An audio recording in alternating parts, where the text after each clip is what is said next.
सभी देशवासियों को सर्वप्रथम मैं गणतंत्र दिवस की हार्दिक बधाई देता हूँ। आज हम आपको इसे गणतंत्र दिवस के रूप में क्यों मनाते हैं और गणतंत्र शब्द कैसे आया, क्या उद्देश्य रहा है, इस पर चर्चा करके बताना चाहते हैं। हमारा भारत लोकतांत्रिक गणराज्य है जिसे संविधान की प्रस्तावना में घोषित किया गया है और भारत को लोकतांत्रिक गणराज्य बनाने के लिए संविधान निर्माण की जरूरत पड़ी। दोस्तों, आज़ादी के बाद जब संविधान निर्माण की प्रक्रिया शुरू हुई तो संविधान सभा ने सर्वसम्मति से भारत को लोकतांत्रिक गणराज्य बनाने का संकल्प लिया। इस उद्देश्य से भारत का संविधान लिखने की जरूरत पड़ी। संविधान सभा ने बाबा साहब डॉक्टर भीमराव अम्बेडकर को संविधान लिखने वाली प्रस्तावित प्रारूप समिति का अध्यक्ष बनाया, जिसकी जिम्मेदारी बाबा साहब ने बड़ी मेहनत व लगन से पूरी किया और देश का संविधान, जिसकी संविधान सभा में पहली बैठक 9 दिसंबर 1946 को हुई थी और इस तरह से कुल 166 बैठकें की गई, जिसमें 2 वर्ष 11 माह 18 दिन का समय लगा और इस 2 वर्ष 11 माह 18 दिन में संविधान बनकर तैयार हुआ।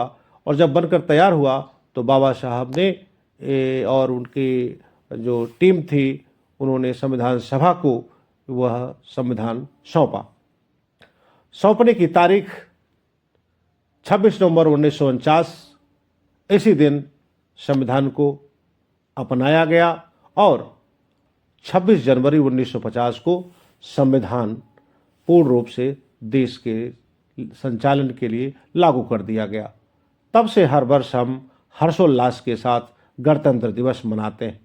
अब मैं आपको गणतंत्र का मतलब क्या होता है बताना चाहता हूँ। संविधान के अनुसार देश में पहला आम चुनाव 1952 में हुआ, जिसके माध्यम से जनता ने अपने एकल संक्रमणीय गुप्त मतदान से देश चलाने वाले अपने जनप्रतिनिधि चुने।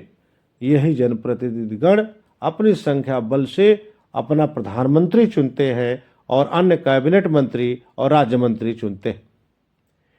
इन्हीं निर्वाचित जनप्रतिनिधियों को गण कहा जाता है और इनका पूरा समूह जो लोक व्यवस्था के सभी पहलुओं पर कार्य करते हैं गणतंत्र कहा जाता है, अर्थात भारत लोकतांत्रिक गणराज्य बनाया गया,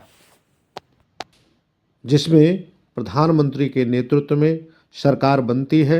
सरकार का मुखिया राष्ट्रपति होते हैं, जिनका निर्वाचन लोकसभा के सदस्य, राज्यसभा के सदस्य, विधान परिषद के सदस्य और विधानसभाओं के सदस्यगण एकल संक्रमणीय गुप्त मतदान द्वारा करते हैं।